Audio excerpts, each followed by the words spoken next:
Hello, good afternoon, and welcome back to TestDive, Nokia's conference aimed at testers and the whole community. And we are ready to go ahead with the last talk of the day, and it will be presented by Matt Harasymczuk. And Matt has got a case study for us. Matt is Systems Engineer at Astro Tech and Director of Flight Crew Operations at the Analog Astronaut Training Center. He's also an advisory board member for Astronautics and Aerospace at the India Research Center. Former engineer at the European Space Agency, where he worked on research for the Moon Village concept, habitat design, lunar extravehicular activities procedures, and subjective time perception. He's got a bachelor's degree in software engineering and a master's degree in aerospace and astronautics from the Polish Air Force Academy. Matt got a Copernicus Medal for creating foundations for human spaceflight in Poland and privately financed and built a space habitat in Poland. He's the author of several books, for example, Python 3 from None to Machine Learning. So, Matt Harasymczuk and, well, his cosmic talk. Matt, off you go. Thank you very much. So when I wrote this short bio, it wasn't so long, but thank you very much for introducing me. Let's start with the topic. I will briefly introduce the concept of the habitat, because when I was working at European Space Agency and we came back to Poland, then we realized that there is almost nothing in Poland which is being done in order to create human spaceflight projects. So if we want to have the Polish astronaut, we need to create something which is at least contributing to the human spaceflight, and then convince the government that this is a good way to expand our activities, to influence, to give some money to sponsor this kind of activities. So we started the habitat. The first habitat was in Piła, which we started the building, the real nice building. But then after a while, we came back to our original point when we set the first ground for building a lunar base, and that was in Rzepiennik, which is far to the west from Krakow, and next to the Tarnów city. So this is far away, I know, but there's a really smart sentence which I created, applying modern software architecture, blah, blah, blah, blah, blah. But the really cases are here: the modern architecture, machine learning, smart building, IoT, and habitats, and then should be Moon, Mars, and EVA. Those words really, they are mixed together, and they are rarely mixed together. I mean, like in a space industry, it is very common to have this kind of systems, like for example on the International Space Station, where you have environmental control life support systems, when you have fire suppression systems, where you have CO2 scrubbing systems, and all of the environment and all of the things in the habitat are full-time controlled. But in our homes, we don't have something like that. Maybe you have some smart sensors, maybe you have window shutters, or maybe you have door sensor, or temperature sensor, or light dimming, or something like that. But then if you combine those kind of things, and then if you take people and put them in the studies, and we've already created 26 missions with the crews of 4 to 6 people in our habitat. I was personally on 3 of those missions, and I spent around 7 weeks in the habitat, enclosed in the isolation for confined studies. But we are in November, probably we will start, because we are right now setting the date, but probably in November we will start next mission, which is 180 days. So I worked at Allegro, I worked at Polish government, and then I worked at ESA. I also working for one company which is giving training courses, and I was glad enough to give a talk also in a workshop for for your company. So we started with PIWA, as I mentioned. At the beginning of the talk, I will briefly mention about the different activities, because I want to give you the hint and give you the impression how much different activities, how much different variety of the fields we need to cover in order to create a operating system, in order to create this supporting application for this to cover all of those things. So we are running simulations, and all of this happened in the PIWA habitat, which is located in the old bunker for planes on the airfield. Well, right now we moved into a bit smaller, but this is completely mine, and I'm the owner of this habitat, which is located in southern part of Poland, and we created 14 missions in this habitat. We focus on the scientific research, and this is our main goal. We have publications in different journals, and we are publishing we are contributing to the science world. Okay, so we are investigating time perception changes in the confined and isolation. We did several master theses and one PhD in our habitats. So people from all over the place, from different universities, came to our place to try to do research. And for this, we need to support them with proper scientific equipment, which could be used, with the committee agreements, and also for the sensors and all of the data. So we have data from the atmospheric, like pressure, temperature, partial pressures of the different gases, and all of the information of the environment, such as, for example, the measurement of the how loud is on the outside, what are the different lighting conditions, what are the sunset and sunday, all of the different atmospheric environments. Also, we have the information what is the environment inside of the habitat. So the same, so the same information. For the outside, we also have the wind anemometer, and we have also rain gauge for measuring the precipitation. And if in the inside we have temperature, and we have plenty of sensors which gives us the information about the power, voltage information, which devices are when turned on. So we have different centrifuges. We've customly built random positioning machines. So this is devices which we developed over the year for simulating microgravity environment.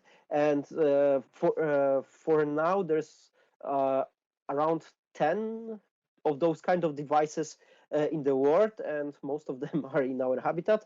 So this is from the publication of the European Space Agency from Jack Loons in 2007, but we created one, we implemented those kind of machines, and we created for our own use, because we do investigate some stuff which is connected, some science which is connected to neurobiology, studies the influence of the time perception in the isolation, and also physiological lights. So we have our study participants enclosed in the habitat, and in the habitat we have, you can see in upper right corner, we have this physiological lamps, which gives the participants a very short and very small dose of UV light, which is intermixed with the different wavelength spectrum. And we try to simulate exactly the same conditions like you have on the outside, because typically artificial light don't have this kind of wavelengths. And we are investigating because it's very well known that from sitting inside of the, for example, offices or for a long time, you can get depression, you can get sickness. But we created a light which stimulates the serotonin level, serotonin synthesis in your body, and this can heal depression. This can heal weakness. This can feel bad attitude to work, and so on. So it's very nice. So all of those stuff which we are doing is also having an application, for example, in the hospitals for patients to get better faster, and of course in the offices to have better and more satisfied people working. We're also working on the hydroponic system, so we have all data from growing plants, from trimming plants, from proper lighting conditions, from the information about the humidity, relative humidity, maybe not participation, but the information about the atmosphere, the temperature, the water, the contaminants in the water, the solution of the water, the nitrates in the water, because we are experimenting with the aquaponics. So we have also fish. So you need to have fish feeders, and you need to also have filters, and you need to clean from them, because fishes produces nitrates, which are used in the as a bio product for the plants to grow on, and so on and so on. So we are measuring plenty of stuff. We are investigating different electronics. So you have spare parts. So we have also different problems with the electronics, with the rovers, with the robots that we are building. So we have spare parts, information about the repairs, usage, the resources that are possible, the spare information about the spare units, and so on and so on, and also remotely controlled. We have cameras, we have voice recordings in order to be safety. We can also do the EVAs, which is stands for extravehicular activity, to go out in a field and take the, for example, field samples, identify, document, store information, support astronauts on the EVA in order to collect proper samples, better representing the whole place, and for storing, cataloging those rocks, minerals, and so on. But we also do some operational trainings like skydiving. But this is maybe not in a habitat, but somehow connected to the activities that we are doing. Indoor skydiving, outside skydiving. We also do the aerobatics, zero-G flights, because parts of my PhD is also building a device for CPR of the advanced life support systems for the astronauts in the microgravity. We do experiments in simulators, underwater, neutral buoyancy, sensors in a suit, information about the suits, the whole, we developed several suits. We are also doing the research in the stratosphere, and we collaborate with the military. And as you can see, there's hundreds of different fields that we are doing. So, and this is the reason why we have HabitatOS. This is a brainchild of mine, and I really enjoy working on this project. HabitatOS is the operating system which supports all of this, what you heard just right now. So HabitatOS is the place. It's a web application in the microservices architecture, but it also has lower level, so it's on a different level. So it's also an operating system per se, like you know it, like just a regular operating system, but it also doesn't have a desktop, but it's more on the web application, because we have plenty of different devices that we are using in the fields during the activities, such as mobile phones, tablets, and we have, for example, whenever you go to use the toilet, you need to take the measurements, pH, volume, color, turbidity of your urine sampling, and so on. And you need to put all of those information down. So we have smart watches, which you can stick to the NFI reader, and then on the iPad your profile shows up, and then you can put the information about your for example, testing of your urine or something like that. So for now, right now, we deployed this system in 2017, and we run 26 missions supporting this. Every once in a while, the system is getting better. So we started this. To be honest, I had a time in my career when I was doing some consulting on project management and Scrum and this agile practices and continuous integration, and I really liked them. But to be honest, when I started my own project, I completely forgot about that. And then I rediscovered those techniques.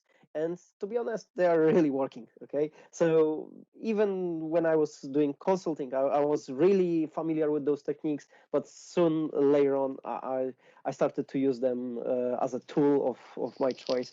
But at first, I just completely discarded this because, that will be too much burden for me. But sooner or later you will realize that this is the way to go. So we are going to have the deployment in MDRS habitat in the United States in December 21, and future in FMARS on Devon Island, which is high in the Canadian Arctic. This is how the habitat is looking. The one in Piwa. This is the upper picture presents how the habitat is looking inside. The picture was taken soon after the mission. That was very international mission, so you have different flags, but typically there are no flags on there. But this is the picture from my habitat, and as you can see, there's one of the astronauts who is taking the blood samples for the analysis. So we have to spin to remove platelets from the blood and from the different fluids which are in blood, and we are using this. So this is the next thing. So we are gathering psychological and social dynamical data. So every time when we have the astronauts, they are sharing the information about their feelings, their inner thoughts and the context about the others. So parts of the studies is that we track those information. On one of the missions, we had the size of the smartphone, large smartphone devices, which was hanged from our necks on the small lanyards. And we were recording the information about the talks, but not the information about what person is going to what person is saying, but we had the information about their tone, their voice patterns, the frequency, the attitude of this person, what he's about to say. And we also mapped this with the eye beacons, which was scattered around the habitat, and every person had this kind of things, and we were able to measure the connections and social dynamical data from our different points. Of course, we track water because this is like one of the most crucial usage. So we have different kinds of water. Typically, you have water which you can drink, but we have also a shower water, urine water, which is we call it yellow water. We have also technical water, which is a gray water, green water for the biolab use. And of course, we have brown water, but I don't want to explain what is brown water right now. You can figure it out. So we have all the information from the atmospheric, the information of the light conditions and so on. So as you can see, we use plenty of different technologies for stats, monitoring, correlation analysis, machine learning. There's a lot of data which can be really nice displayed by using Grafana. I really enjoy Grafana, and Grafana solves a lot of problems for us because it gives us very nice and very fast information from IoT sensors. If you create and configure dashboard, for example, for the hydroponics, so every pump, every filter, every UV light, every parts of the hydroponics has separate different sensor which gives the information. It connects with the in the Z-Wave network and stores the data in the database. But the database is not relational database, it's InfluxDB. This is what I learned about the IoT sensors. So they push a lot of information, and they push really a lot of information. So we have right now in the habitat, we have around 100 sensors, which are scattered in different locations, giving us, every sensor is giving like more or less 3 to 5 different parameters. So we have like around 300 to 500 different parameters every minute, which is being monitored. And this gives us the information that we need to store those data in some kind of database. So first I used PostgreSQL, which was because most of the UI was written in Django, and Django works well with the PostgreSQL. I will get to the technical and the architecture a bit in a bit, but then I realized that those sensors are producing around 500 megabytes of data every day, okay, which is maybe not very shocking, because I know systems. When I was working at the Polish Ministry of Interior for Center of Information Technology, we got 32 gigabytes, which was stored in the database every day, and in Allegro the numbers are even higher. But to be honest, for my use, in my case, I'm not a huge corporation with hundreds of people who can take care about that or figure out how to store this. But that was a big burden, because then I realized, multiply that by number of the days in a year, and then after a couple of years, I would have to invest seriously in the some kind of huge storage for this kind of information. But then I tried to find out how to store the data in the IoT sensors, and then I discovered InfluxDB. But also you can use Prometheus. InfluxDB is mostly used on the IoT devices, but Prometheus is for the monitoring and for storing a lot of data. My friend, he was the head of the monitoring division in Allegro, and he was in charge of the responsible for converting to machine learned empowered monitoring. Okay, so they don't have right now network operation center operators who are staring at the videos, but they are just having machine learning algorithms. But when they did the transition, they put a huge amount, like a couple of gigabytes per hour to the database. So, and they chose Prometheus, Prometheus IO, which is the database which is written in Go, and this works like a charm. It's even so. When I put my 500 megabytes per day of data into the database, after a couple of months collecting information, the whole database is, I checked yesterday, it was 144 megabytes. 144 megabytes. This is even less than 1 day of data in the PostgreSQL database. Why is that? Because those are the time series databases, and they are hugely efficient in storing, especially data which is variable in the time. So they don't need to store the whole timestamp, but they are storing like just very small diff between the timestamps, and they are saving a lot of information, and they are super efficient. And I really recommend to check them out, because not only InfluxDB but also Prometheus, they are really amazing for those kind of information. And of course, we need to get those information to display on the 3D graphics, which you can turn on in a different different things. For biomedical and anthropomorphic data, I chose something which is called Fast API. That was one of the best discoveries I've did in a couple of months, to be honest. It's very rare for me that I find something which I got really interesting in.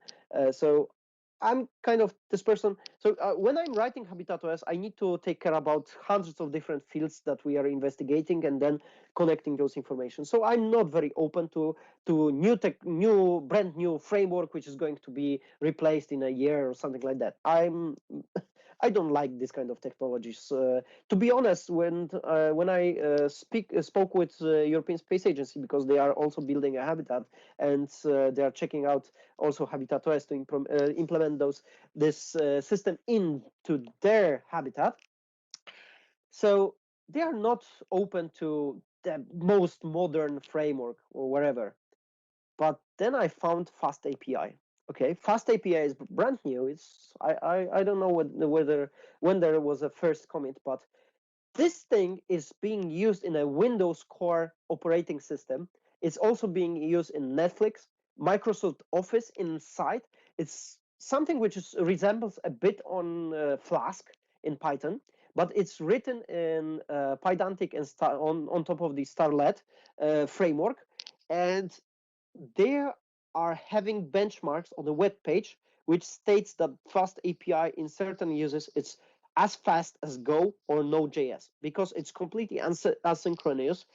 And then I realized, oh wow, because I was wondering in what kind of language I should write HabitatOS, because this is a good thing. So this is a good discussion we should take. So at the beginning, I was thinking about Ada.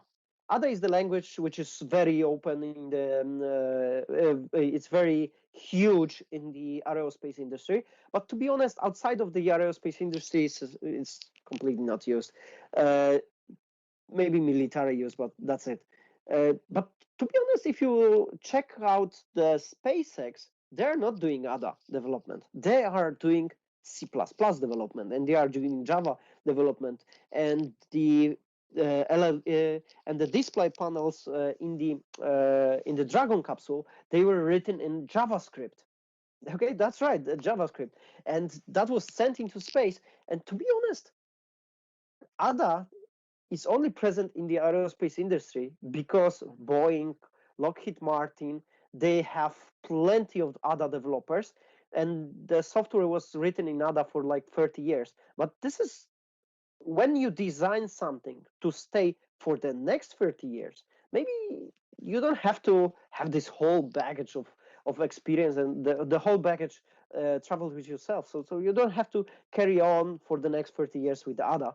Maybe you can start with doing something. So the first architectural decision which I made is to go with the microservices architecture. I will present the diagram in a second. But when you go with the microservices architecture, it's kind of so you can have plenty of problems with microservices architecture. It's not a silver bullet, okay? So you can have, because then you will have your application distributed in a huge pile of different services which are connected with themselves. You need to take care about the authorization, about the request, the time delay in the one event data center, especially if you're using infrastructure as a service, or if you are using the application as a service, different kind of hosting or something like that. They are really not, they are not zero, okay? So you have time delays between them, and then you need to architecture your system to incorporate those kind of delays. But then you have to incorporate those kind of delays that parts of your systems can work independently. Because if you have microservices architecture and then one of your services broke, then and your whole system is not working, then you don't have microservices architecture. But to be honest, this is exactly what they have on the ISS, because there is no way when, for example, the attitude control and guidance computer will broke, the environmental control and life support system should also broke, because they are anyway not connected. But for sure, for Moon and Mars missions, we will do systems which will be more connected than right now what we have. But to be honest, we should go into microservices architecture. And another trait that you have by going there, then you can use different, maybe not frameworks, because I'm trying to minimize the number of technologies that I'm using in my project, because it's always easier to develop in smaller numbers of those. But then you can write the different part of your system in the language and use the database, which is perfect fit for this part of the system. So for example, in the IoT devices, I mentioned to you that the best database will be InfluxDB or Prometheus, which is far from what is the best thing for storing relational data, like biomedical and anthropomorphic data. But then you can also have reports from the astronauts and information about the for vlogs. We can have audio logs. We have reports or written reports after each day, and so on. And this is perfect for storing those in the document database. So you can have several different databases which are perfect fit for the use, and then you have front ends for those databases, which in my case is a backend. I'll show you a picture how it looks like. So, and then you can try different technologies and fit the best language. And there's another thing. If NASA buys my system, maybe not buys, I am going to release it on open source for free, so I'm not going to sell it to anyone. But if NASA wants to incorporate my system in their studies or just maybe use it in the future missions, I don't know, but for sure it will require rewrite. But there is no need to rewrite the whole system at once. You can rewrite the smaller components in the desired language. It could be ADA, it could be Go, it could be C++, it could be whatever. And then I can create a proof of concept in my preferred language and don't focus on those decisions right now. And microservice architecture gives you or delays the binding decisions for the further time. And this is amazing. And if you see YouTube, Facebook, YouTube is written in Python, Facebook is written in PHP, Instagram is written in Python, in Django, to be honest. And all of those systems, Twitter is written in Scala, but previously was written in Ruby. But all of those systems which are very popular on the internet, they are not written in the Java or some kind of different static typing languages. There are proof of concept systems which proved to be good enough to release them on the production, and dynamic language systems are good for rapid prototyping. And to be honest, since Python 3.5, they introduced something which is type annotation. And type annotations are amazing, good new tool for something which is called gradual typing. So you can start your application by writing just a plain Python code like you write Python code like in general. But then soon after, when you realize that this is mature enough to turn this code into the production, you can gradually add types to the code. And Python just supports this. And to be honest, the Python language doesn't has the type checking mechanism, but this is but it has the syntax for giving the types.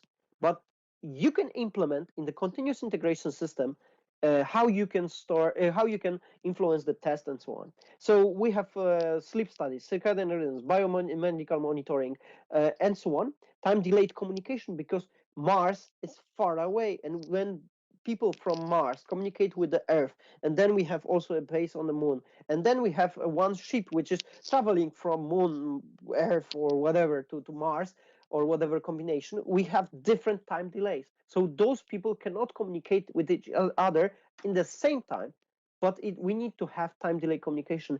And also this communication needs to apply to every system, every part of the system. So I don't know whether you personally implement the, maybe not scheduling. Well, for the scheduling, we are using Google Sheets because this is the best tool. But right now I'm working on something which resembles a bit Jira, because I really like Jira, and I'm trying to do something which looks like a Kanban board with the time scheduling and Jira backlog, something like that.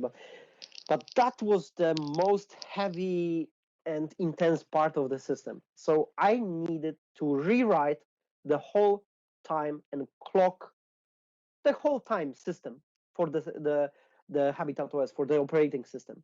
So typically we have 24-hour day, right? And 1 second is a 1 second. But on the Mars, we don't have 24-hour day. On the Moon, we don't have 24-hour day. And to be honest, on the spaceships, we don't have any day and any night. It's only artificial for maybe for parameters. But parts of the system, parts of the studies that we are doing, we also conduct the time delay, time delayed communication. This is the first thing, the isolation, and we also study time perception when your circadian rhythm is just shift. So at the beginning of the mission, we just every day we sleep a longer day. So at the first day we have this length of the day, the next day we have a bit longer day and longer day and longer day, up to 24 and a half an hour, which is the exact day time on Mars. And to be honest, which is really strange, our human circadian rhythm is adjusted to 24.5-hour day, so which is very nice. But to be honest, this is what I need to rewrite the whole system underneath. And to be honest, the all operating systems which are connected to the HabitatOS needs to have NTP server, which is synchronizing with the HabitatOS. So HabitatOS is calculating the new date, and all of those systems are trying to communicate over the NTP protocol to get the new date. And this, they are doing this pretty often, that the computers, so Windows and iPhones, iPads, and all of the computers that we have in the Habitat, we are not implementing the different times on those systems, but we are on the server and then synchronizing those to the server. So those computers thinks that they are running 24-hour day, but then we implement the delays on the server and they synchronize with it. We also have we also have reports, and as you can see, there's a plenty of reports which astronauts need to fill every day. This is from one day, and then we need to track, because when we have 6 person crew, and then we have like 15 different reports, we need to track who made what report and who is like lagging from behind and so on. So we have this different kind of things.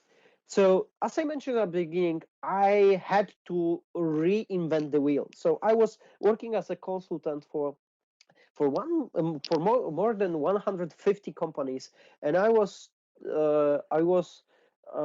trying to help them with the continuous integration, DevOps, and maybe software engineering. But then I realized that those kind of things are really interconnected. Then in order to have agile platform, and by agile I I don't like agile, the word agile. I prefer agility or elastic platform. So the platform which is adjustable for your needs. You need to take care about infrastructure, architecture, but also about the code quality, DevOps procedures, and continuous integration. Also for the for the technical parts. So I started from the bare metal on the Raspberry Pi, but then I started to go to virtualization. So I tried with the different virtual machines approach, but that wasn't working for me. Virtual Raspberry Pi. So we have a stack of plenty of Raspberry Pi scattered in our habitat. To be honest, it's better than one server because it's more prone to anomalies and contingencies. Very often we have something like power downs or network breaks or something like that. So we have completely distributed architecture, and the virtualization was not working for us.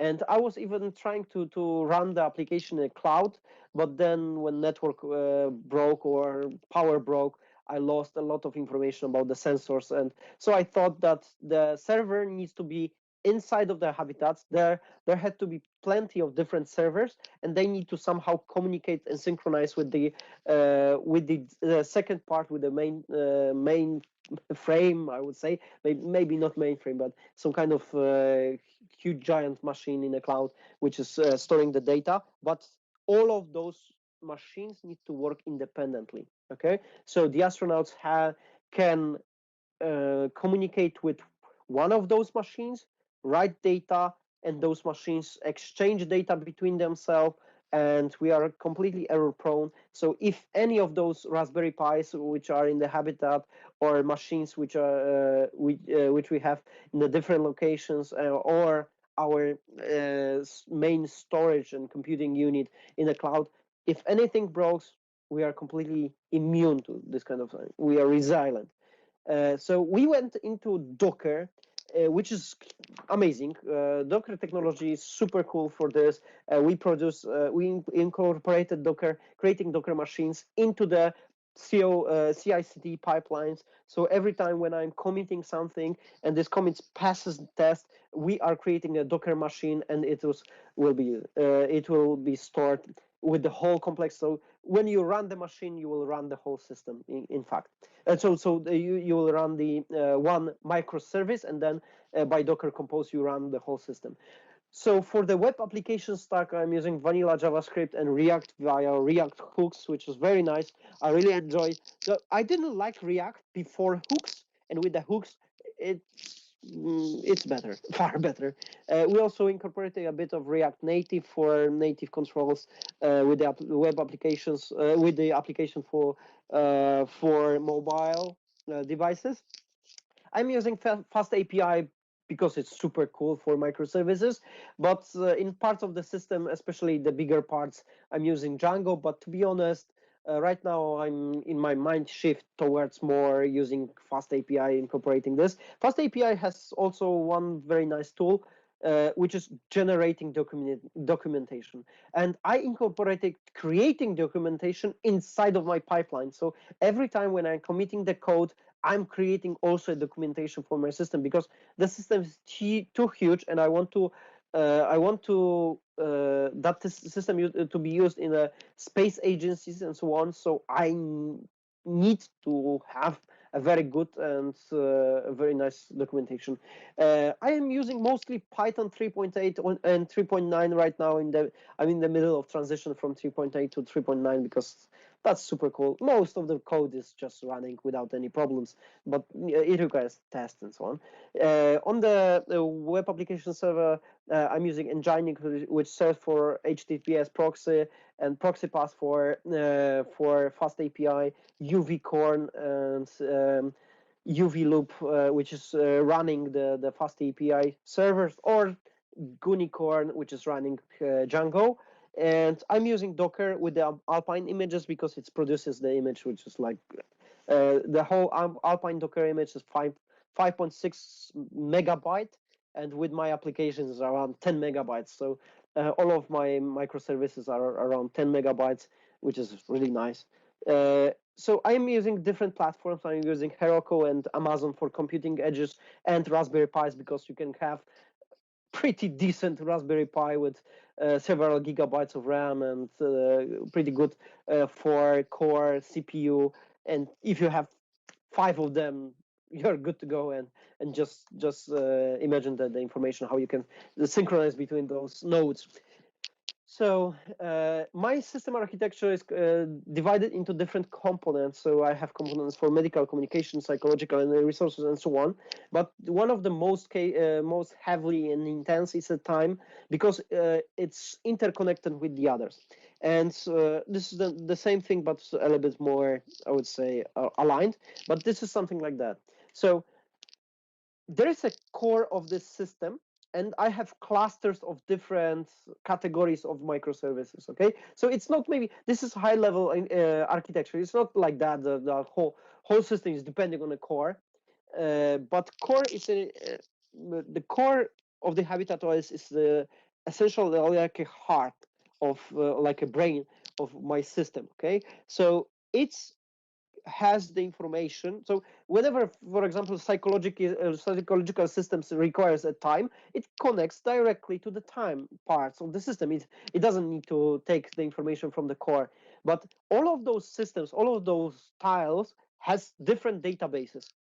And it will be very hard to create correlation analysis between different statistics. So, for example, one of my favorite question that I ask myself is that if the central computer is seeing that reports from the astronauts in the habitat indicates by using sentiment analysis from the text.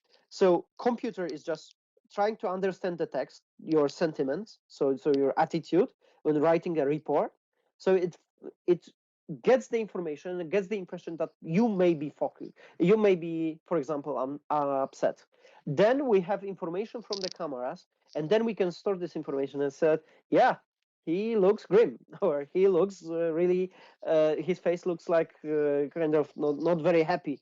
And we can combine those information with our biomedical and anthropomorphic data. So, for example, his HRV, which is the heart. So this is the distance, standard deviation from the distance between two beats of your system. So yours of your heart. So your heart beats, and then you measure the between peaks, and then you calculate the standard deviation between those two, and then you square this, and then you get the parameter which is called HRV. And HRV parameters indicates the symptoms of the stress. So we are getting all of those information, and then the main computer can say, okay, this guy is upset, and he is about to start a fight with this guy or this person. Okay, so maybe I should schedule the task for next day for those two people in completely different separate rooms, and maybe this person who is upset should be put into the bed in the earlier stage at the evening, and maybe he should have a little bit lighter task, and maybe this person, maybe the temperature could be a little bit higher in the habitat, and then moisture or the relative humidity should be increased. So something like that. So computer, the core, is trying to understand people and their relations, and trying to manipulate the environment in order to create a better environment for people to work with. Okay, so this is huge. The statement that I just said, it's a couple of years of my research, to be honest, but this is what HabitatOS is all about. So all of those tiles, all of those pictures I'm showing you, it's giving me the feedback to the core, and then core provides the analysis and the outcome and does the heavy and machine learning intense job. Okay, for the low level stack, for the operating level stack, to be honest, I'm using Kubernetes because as I mentioned, it's really nice to have the several Raspberry Pis, and then I cluster those Raspberry Pis, and I run Docker containers and their pods on the Raspberry Pis in this clusters, and then I have several of those clusters in the Habitat, and then I have something like that in the cloud, which is really nice because it's giving me a really resilient infrastructure, and I don't lose data even while there's a power outage, because I have also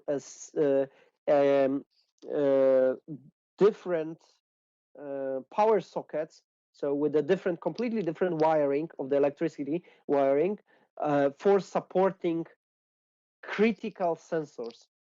And when there's a power break in the habitat, I have batteries which are charging, which are providing the power to the sensors which are highly critical, like CO2 sensors, because we note a lot of CO2 in the habitat, especially in the larger crews. But for the next year, I want to have the solar panels, which will give me completely independent circuit for this. For time delay communication, I have my own server, which is compliant with the NTP server, which you can set on a Windows machine to connect to the server and then synchronize time. For the file transfer, so for smaller files, we use HabitatOS, but for larger files, I prefer FTPS and SCP file transfer because it's done and it works, and that's it. I don't like to reinvent the wheel. I also use Docker and Alpine images because they are really nice, Heroku, Z-Wave sensor, and I also contributed to the project of Z-Wave sensor server, which is very nice. So, and for a lower level, because most of the devices, most of the sensors that we use in the aquaponics, we had to create on ourselves. Okay, there is no such thing like to measure most of the parameters that we are doing, so we had to do this, and we are using Arduino and Raspberry Pi. So for the Kubernetes, we have something like that. I wrote data center, but this is clearly not a data center, but I would say like clustering machine or different machine or something like that, or maybe Habitat and the data center, something like that. Also. And now a bit on the science, data science stack. So I'm using Keras and TensorFlow with the scikit-learn, Pandas, Matplotlib, and NumPy. This is pretty standard stack I like it. To be honest, I'm training people with this stack, and I really enjoy working with those kind of technologies. I'm not using any fancy other tools, but this is something which is completely sufficient for me. And a little bit on the finish of the presentation, because we are closing right now a bit on the testing and continuous integration of the things. So we have different services. By the way, several pictures which resembles this one will be from the presentation of Martin Fowler, who is a great guy, software architect. By the way, he came up with the ideas of continuous integration and microservices. So he's a very influential and one of the original signatures of the Agile Manifesto. So he's a brilliant guy. Please check this presentation. I really enjoyed that. So we have this architecture which looks something like that. So I communicate my services with each other over HTTPS, REST, and JSON messages for simplicity, which is the best. And of course, APIs are versions. And by versions, I mean I produce contracts. So by contracts, I mean the different part of the system, different services require some optional and required fields, and I cannot break those contracts during the test and implementing new features. So I can add new stuff and so on, unless I'm changing the versioning, because versioning in my system is very heavy. So this system is meant for being rewritten in the future. Okay, so I can have a system right now in this state, but later on, for example, if NASA would like to use my system and they said, Python is not a good idea for this kind of system, we need to rewrite this in the ADA. So on the working machine, on the working system, we can switch and we can rewrite parts of the system independently.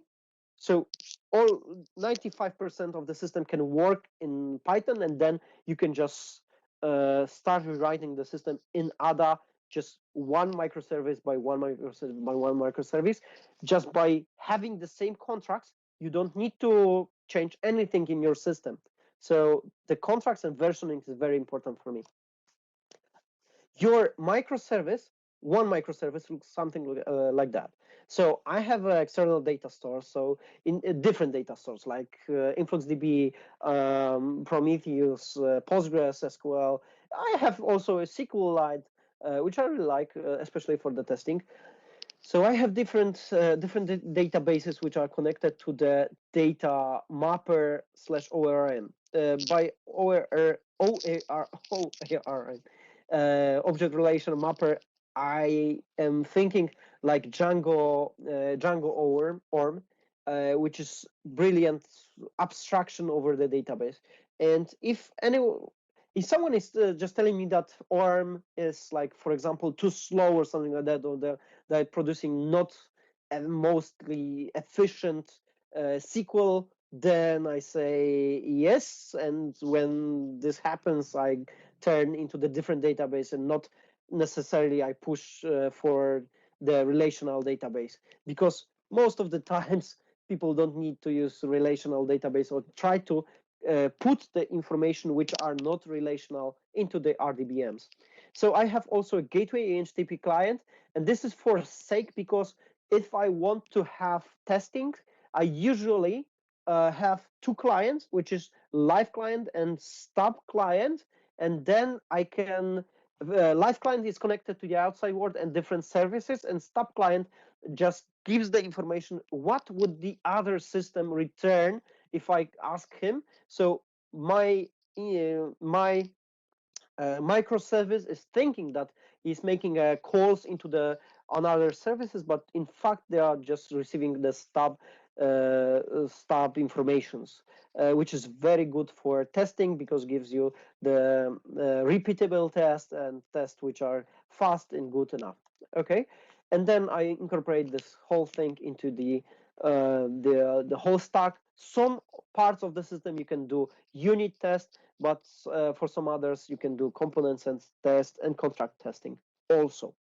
I created, this is my picture, I really love this. I created the environment which is for continuous integration. So every time when I'm pushing my code to version control system, I push code, test, infrastructure as a code. So Ansible, playbooks, and all the information about the configuration of the Raspberry Pis or systems or something like that. I never touch any of my device by hand, never incorporate any changes. The only thing which I'm doing on the devices is to install Ansible, and then Ansible is just doing all the stuff for me. This is very good because I have all the information which is versioned, all the schema, all the changes to my system in one place. And if I break build, I can track everything. And I have also a testing environment. So I have one Raspberry Pi in my room, and then I test configuration on this Raspberry Pi before I commit to the main repository, and this deploys on the all production servers. So my continuous integration server, to be honest, I was using Jenkins because it was nice, but then especially with the Blue Ocean, because I had Jenkins, to be honest. But with the Blue Ocean is quite cool. But I prefer Bitbucket pipelines, and Bitbucket pipelines works. They are really nice. The syntax is very nice, and just I like Bitbucket pipelines and so on. I dislike Travis, by the way. So I am running with these this runner, the system, unit test, smoke test, static code analysis, and all of those different kind of tests, they are putting combined into the Sonar cubes, which has a quality gate. So we are right now in somewhere in the middle of the screen, and this quality gates can prevent me from committing the bad code. And every time when the bad code, every time when the code is good and it's verified and it has high quality, I push the Docker machine. I build the Docker image, and I push it to binary repository, which is Docker registry in my case, and then I deploy this into kubectl via kubectl to the different stages of my environment. I use Git flow for managing because it's give me a different kind of branches, and with the different kind of branches, I can have different tests on every stage. So, for example, for feature branches and buffer branches, I don't need to do regression testing or user interface testing or load testing or something like that. But if I have a pull request, and pull request in my system is the main and the mostly heavily tested part, because it takes the feature and it's merges to the streamline to the mainline version. And to be honest, this is it. This is how the HabitatOS is built and how HabitatOS is working. And thank you very much. This is me, Matt, and I'm also working with the Agata Kojic and plenty of the other people who are contributing to the HabitatOS, to our research, and there are subjects also in our habitats, and they are working together with us. So I would like to really say thank you to them. And I hope that you've enjoyed the presentation and you learned a lot. If you want, so I can share this presentation with you, and especially the last pictures about the CI/CD and different tests are really nice. Thank you very much. Thank you, Matt. Thanks a lot. That was, as you say, a lot of information to take in, very useful, very detailed. So thank you so much for sharing all that. I hope you don't mind answering a few questions from the audience. The first one is pretty simple. Have you considered using Elixir/Erlang language? It has similar characteristics as microservices with auto recovery. Unfortunately, I don't know Erlang, so no, I was not thinking about this. I read a book about this, but I don't consider myself as a Erlang programmer, or I haven't. I know the basic and the principles of this kind of technology, but to be honest, I try to minimize the number of technologies. It's not about. So basically, if you want to have help from the others, you need to somehow make a system easy for them to contribute. If you multiply different technologies, and as you can see, the domain is pretty complex because we have plenty of different activities, then you can expect less and less people. And I don't consider myself an expert in those languages, but I am working with the Python since 2009, and I'm programming from 2004. So there's a plenty of years of my experience in different languages. So no, I haven't tried this language, simply because I don't know this language. Okay, yeah, fair enough. Another question, what do you think about the reliability of the Raspberry Pi? What happens when a Raspberry Pi memory card fails on Mars? That's a very good question. So I don't consider this as reliable at any point. So this is only my node, and I don't. So this is not the system for Mars, okay? This is a proof of concept operating system. So as you can see, I need to develop a lot of different parts of the system in order to work. So the idea behind this, so I was a big fan of Richard Matthew Stallman before he got engaged in those problems quite recently. But he was the head. He was the free software spirit and mover and so on. But he also was the head developer of the GNU Herd kernel, and that was an amazing idea. And I really loved that idea, and I was inspired by this a bit. But to be honest, in today's world, those kind of systems, like, for sure you will have embedded systems, and on top of the embedded system you will have some Linux or something like that, because Linux, since 2 years, I think something like that, they incorporated the patch which is called preempt patch, and all of the things in the Linux can be preempted. So Linux is a real-time operating system, because I was trying to investigate the use of the operating system. There was something which is called RT Linux, and I was trying to use it, but then it's discontinued, and I was like, why? Because they incorporated most of the things into the kernel, Linux kernel itself. So I thought, oh, that's very nice. I can use those kind of things, and I can focus on a high level which needs to be addressed. And yeah, this is the reason why I do it this way. And Raspberry Pi is nowhere around safety and security, and for sure you will have dedicated embedded devices. But on top of those devices, probably there will be a like very thin layer of Linux or something which is going to have Linux kernel or whatever, which will be something like that. Because why you should pay for QNX when Linux is better, more maintained, there's a lot of developers, and it's also real-time operating system since a couple of years. But yeah, maybe, and this is why I chose this, and Raspberry Pi are only for proof of concept. Thank you. And finally, sort of broad question. The projects you're working on, or you have been working on, are pretty much versatile with a lot of angles. What kind of skills do you need to be able to function in this environment, if you like? Are these technical skills and people skills and creativity? How does that work for you? That's the most complex thing about this whole project. Give us a simple answer. Okay, so when I'm trying to do something which is connected to the underwater test, like for example, the CPR device for the astronauts, which we do test in the neutral buoyancy laboratory, I'm trying to learn as much as possible about the scuba diving, and this is the reason why I'm right now in PIWA, because I took instructor course in the scuba diving, and I completed this over the summer. But even today, I was diving and doing some other certifications. When I'm doing some stuff connected with the flight operations and flying, I just do my certification and do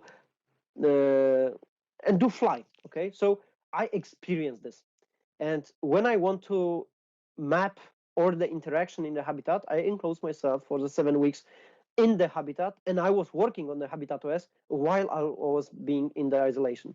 So I experienced those kind of things. I'm not a medical doctor, but I graduated with the extreme medicine degree from the Jagiellonian University. I'm not a geophysicist, but I graduated from the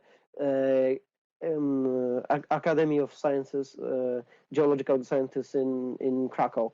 So I am trying to go deep down and to work and to try to learn as much as possible about those kind of domains. And to be honest, I'm not like very focused expert, but I have this broad knowledge, and this gives me a possibility to do and to lead this kind of system. Okay, maybe I'm not the best software engineer out there. I'm not the best aerospace engineer, and for sure I'm not the medical doctor, but there's no one else who can be systems engineer for this project. And for this project, you need to be a systems engineer, which connects a lot of dots together. Okay, lovely. Thank you. Matt Harasymczuk, thank you very much for sharing your knowledge. Thank you very much for your time and for being here with us.